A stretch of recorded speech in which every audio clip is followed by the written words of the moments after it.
Welcome to Huddle for Success, real talk, real goals, and real results, where they help you make it happen in your life and business. Your hosts are Mark Bruce and Duane Gibbs, and they're here to help you level up your mindset, growth, and your success. Whether you're after personal growth or financial growth, they have you covered. Now let's huddle up. Good morning and welcome to another episode of Huddle for Success. I'm your co-host, Duane Gibbs, sitting alongside the Hall of Famer, my good friend and partner, Mark Bruce. Mark, good morning. Good morning, Joe Buck. I just told you I get that from my very favorite sports Commentator. I couldn't think of the word. Thank you, Joe Buck. I love Joe. I love his voice. Love the interaction that he and Troy have, and it's. I just like using it. So I'm going to steal it from Joe, and you are the Hall of Famer. Good deal. I appreciate that. I actually am in the Hall of Fame, but as a team member at the Matha. But I'm not in anyway. That's a story for another time. Gotcha. Duane, good to be here this morning. This is going to be an exciting topic. Yes, good day, good topic we're going to talk about. And I always like starting off talking about our mission. And our mission is helping people at a level to where they feel like they're stuck. And what we do is we help them get back into the game. And so every episode that we have and we talk about, it's just that. And today's topic is a good one. I made several notes, and I'd like to go through the ones we hit, and you and I'll just go back and forth, and we'll discuss them. And today's topic is going to be goal setting for transformation. And so what we're talking about there is not just ordinary goal setting. We're talking about something that ignites you and makes you excited. Bob Proctor talks about what really ignites you and gets you excited, not just goal setting of, hey, I want to set my alarm clock to get up at 7 o'clock and I'm going to jump in the shower. We're talking about real exciting goals that you're able to hit, strive, and meet every single day, and something that's going to ignite you. What's that look like? That's what we're going to unfold today. So with that being said, Mark, let's dive into the first chapter that I have here, and that's why must goal setting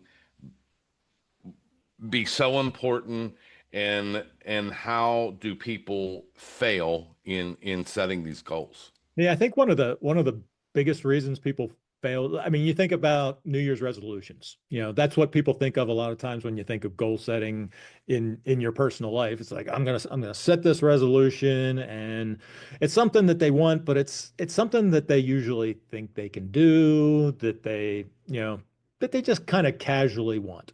And what happens is time goes on, they hit a rough spot, things don't go as planned, life comes up, and they just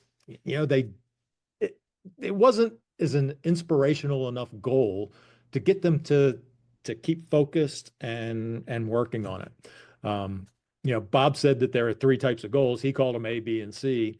A was something you already knew how to do because you'd already done it once before. B's were ones that you believed you could do because they were just a little bit better than what you were doing. And then the C type goal, that was what he said. They were the goals that you truly craved and that you really, really wanted because it just made you drive and think. So the C-type goals, sometimes they scare you. Have you ever had a goal where, it says like, man, I really want it, but it's scary? I know I have. Yeah, no, I think that puts someone in their comfort zone. They're comfortable of the success that they had. They can visually see going to another level, but it scares them and it holds them back. And so they're very scared to jump into that C category.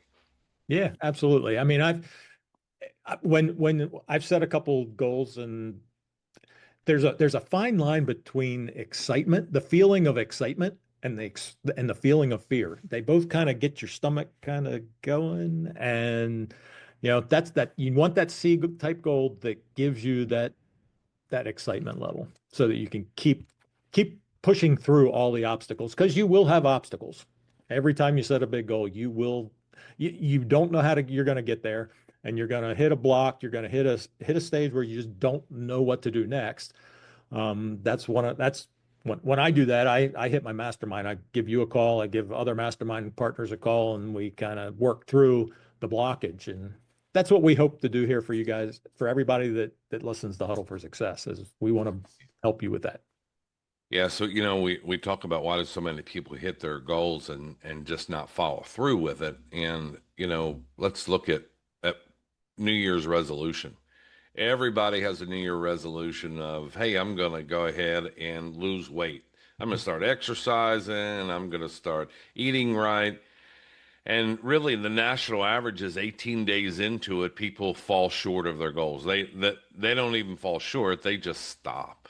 They just stop. Come January 18th, that's typically the cutoff time where people just stop doing it. And why is that? And I think multiple reasons. One, lack of support. I think that they they feel like they can do so much and then they just give up. And that's what we do here at Huddle for Success is we help you cross through those terror barriers and be able to hold your hand through collaboration and our one-on-one meetings that we have, and just help you succeed, overcoming the barriers, and then week after week, month after month, to where now visually you're hitting your goals. Yep, it was funny because you talked about going to the gym and releasing some weight.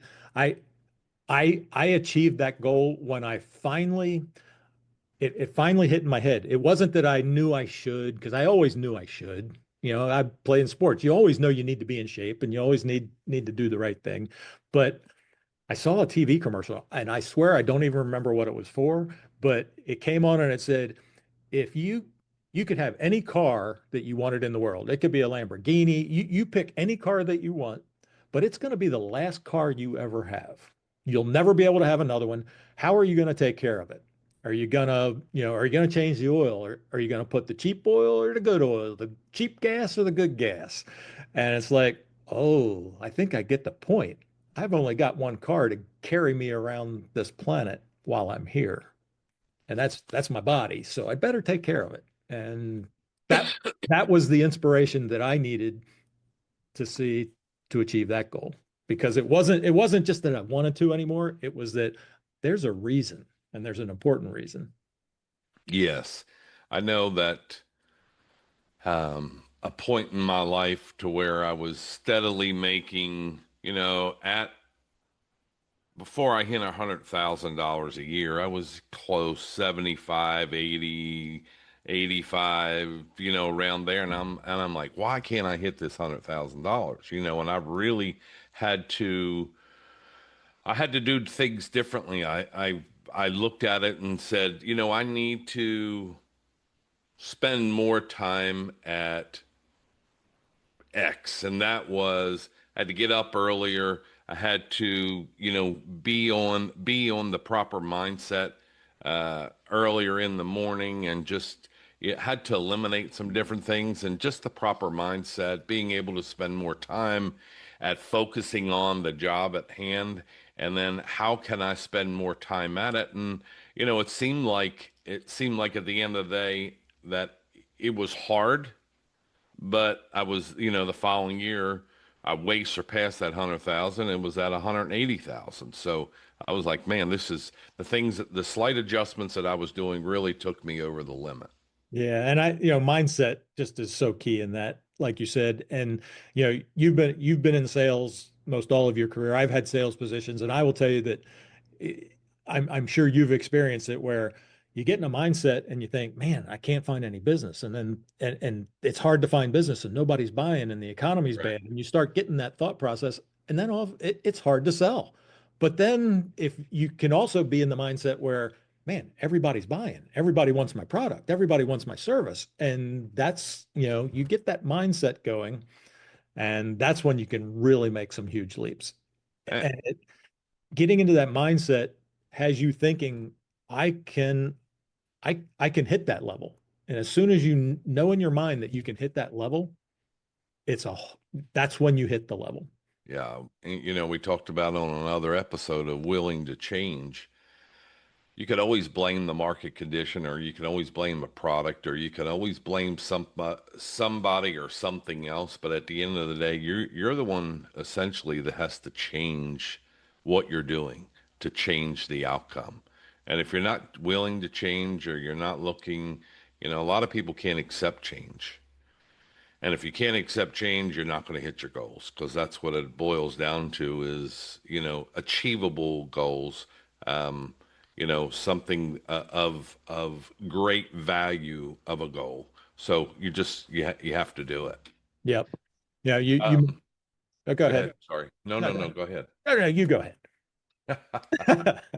So upgrading into SMART goals. Let's talk about that. Upgrading into SMART goals. What's that look like for you? Yeah. Well, I mean, most people have probably heard that you want your goal to be a SMART goal.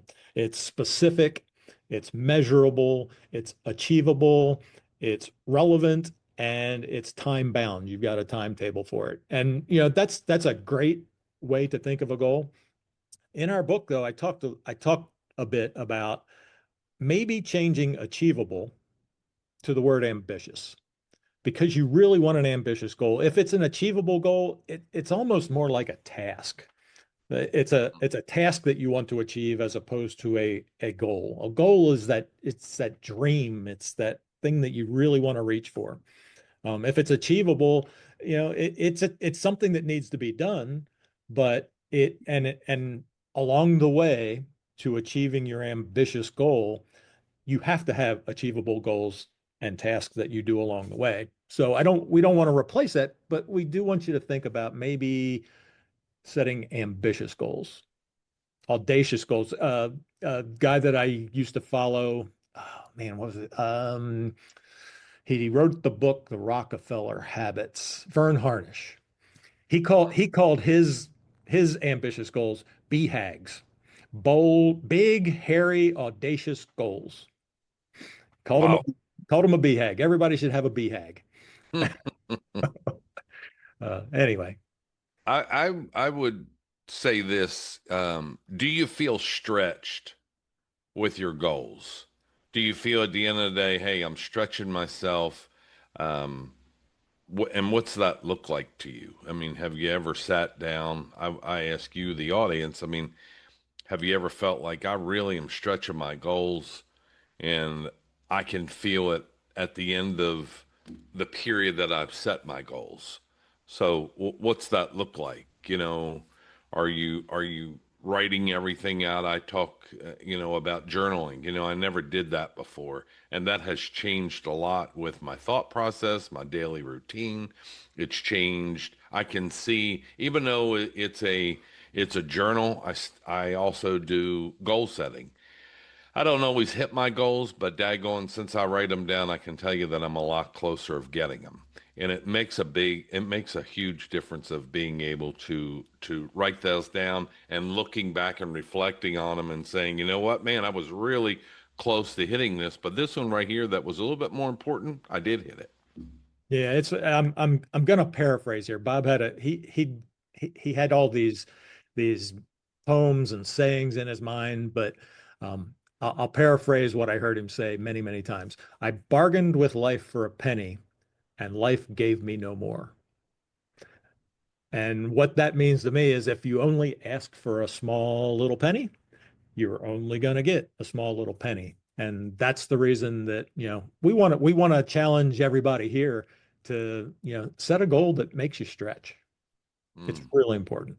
yeah. So, The next note I have written down is from vision to execution.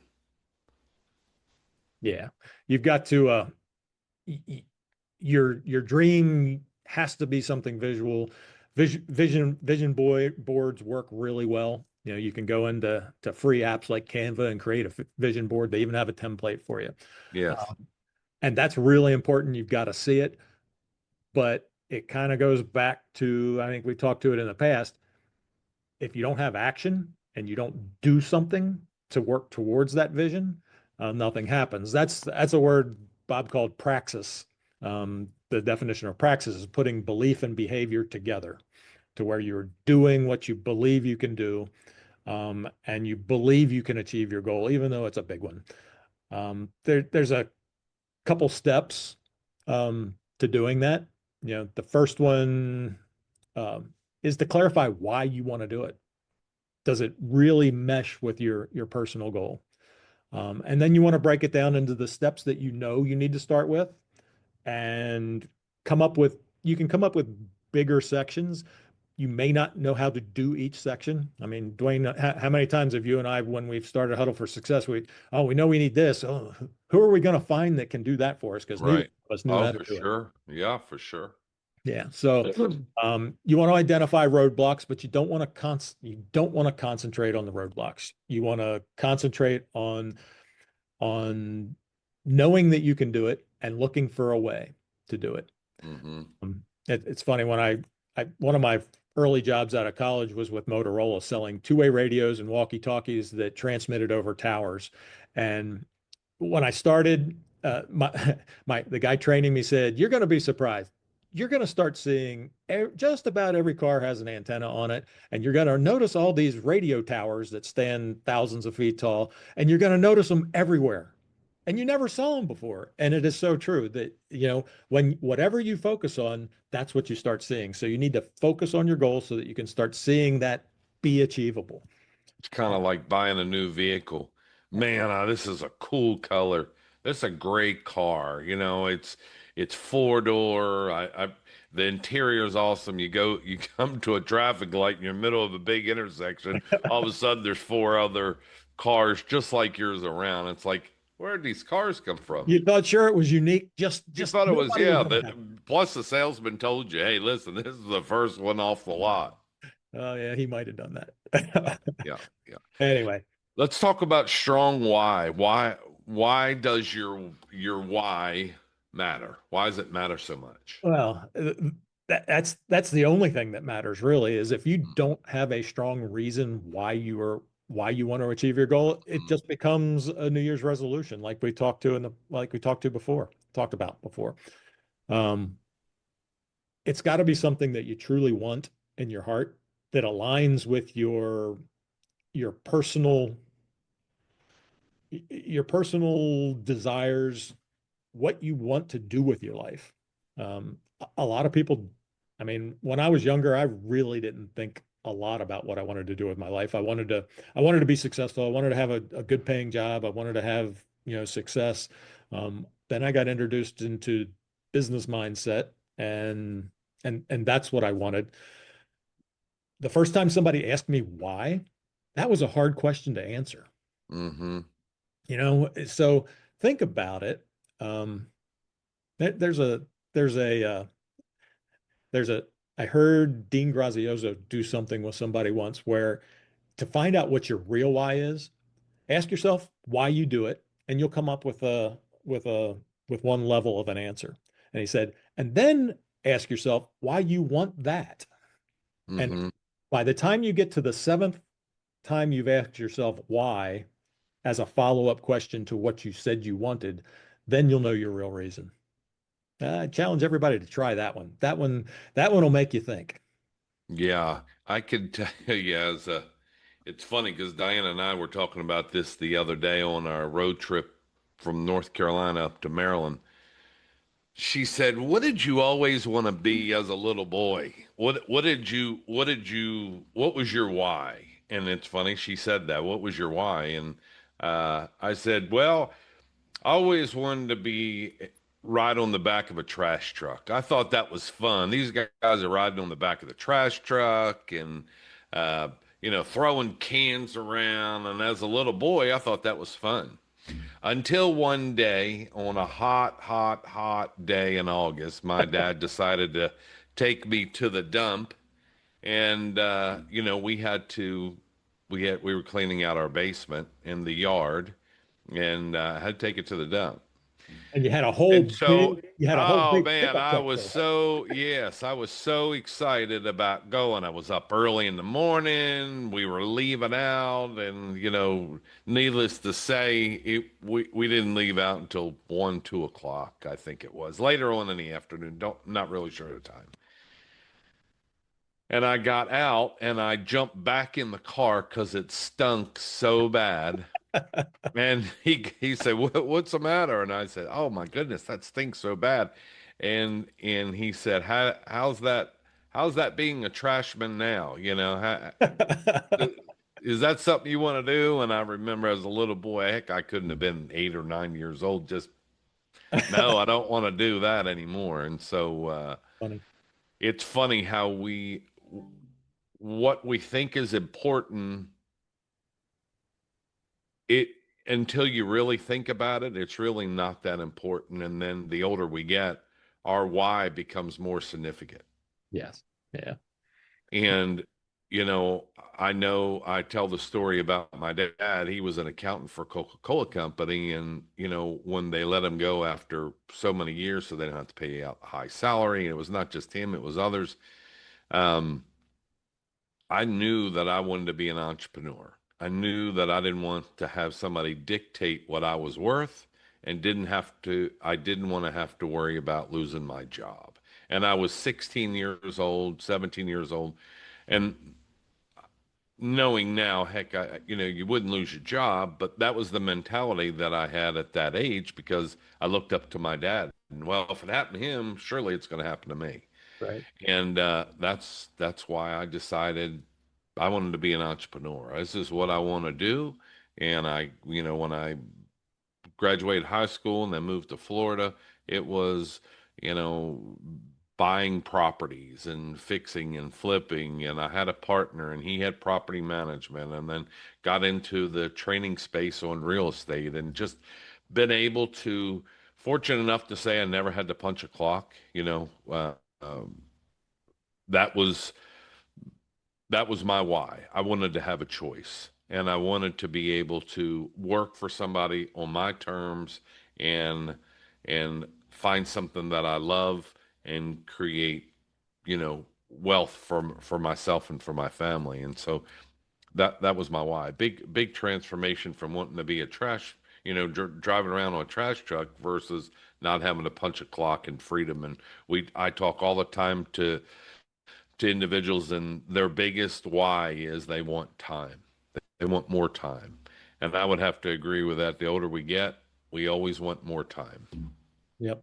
Absolutely. And one of the ways that um, I've started making sure that I keep my why top of mind is is what Bob had me do. He had me take out a goal card and write on the back of the goal card what my goal was. And here's an example of one that I kept it in my pocket. This Gosh, look at yours. this one Mine might have, don't look like that. I got three of them, and I have rating on all the back, but yours looks like it's been through a washer and a dryer a couple times. it did make it through the washing machine. Yes, that is one of the reasons. But it was the first one that I did, and I decided to keep it as a reminder of my goal and a reminder to take it out of my pants when I washed them. Yeah, awesome. Next topic I have is flexibility and growth, letting the goal evolve. Well, you always must be flexible. I mean, when we started Huddle for Success, we had one idea of what we wanted to do, and we worked Oh my towards that, goodness, and we made good progress toward it. And then as we were traveling down that path, we saw, oh, it could be even better if we went this way. yeah. Right. And um, so you always got to stay flexible when you're working on a goal. Uh, Thomas Edison, he tried 10,000 ways to make a light bulb. And, each one of them was a little bit different because you hit a roadblock one direction, you go around it, you detour around it, and you find the next easiest path to get where you're going. So, I wrote a talking point down here. Uh, goals are a compass, and it's not a cage. absolutely. It's a direction. direction that you should follow. Yes. And that kind of reminds me, Napoleon Hill said a person without a goal is like a ship without a rudder. How are you going to get anywhere? Yeah, you can't get anywhere without a goal. Yep, for sure.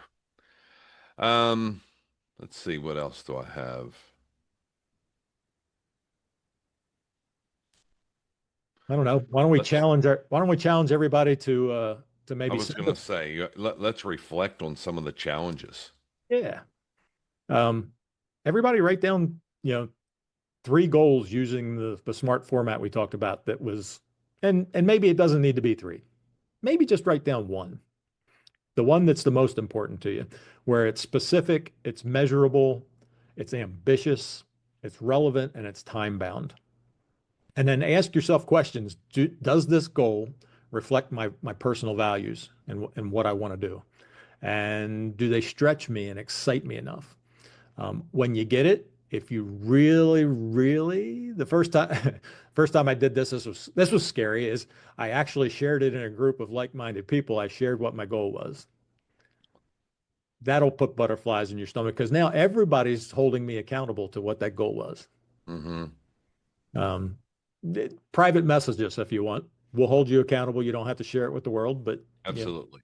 Send us a little private message. Tell us what your goal is. So taking one thing from this lesson, reflecting on it, what's one thing that you can take from this lesson of goal setting for you? For me, Mm-hmm. write down your goal and make sure it's something that you truly, truly want. You've got to really, Bob called it a C-type goal, and I remembered it by saying it's something that you actually have to crave. You've got to crave that goal. They're my 2 big points. Myself is, don't hesitate from writing down your goals, because you'll see great strive and great success once you have. I'm speaking from experience where, as I've talked about before, I never wrote down my goals, never journaled. And since I've done that, I can tell the biggest difference of being able to hit my goals every single time. I would think of my goals and they were beyond, it was beyond a point to where I knew I wouldn't get it, but I just didn't write it down. So I was lost. I had no way of getting to it, even though I believe I would have been able to hit it, but I just didn't write it down. And writing your goals down, I think that's the first step in being able to change and achieve. Yeah, our goal cards kind of help you do that because they have on the top line already written for you. I'm so happy and grateful now that, and you write your goal out as if it's already happened. Because once you realize that it's already happened, it's so easy to do, and it will happen. Listen, I believe they can get one of those. They send an email to info@huddleforsuccess.com. Say, hey, I want a card. Send me a card, and we'll be able to send it out to you. Absolutely. We'd love to do that. Well, listen, we appreciate everybody tuning in. We're growing as we do each and every single day, all of us. But Huddle for Success, we're constantly growing. We're constantly evolving. Mark and I collaborate hours and hours every single day on what matters not only to us, but to you, the listener, and how we're able to help people. Join us every single Monday for Huddle for Success. We do a huddle up session every Wednesday and Friday. Please do us a favor and subscribe. If you have questions or comments, put them in.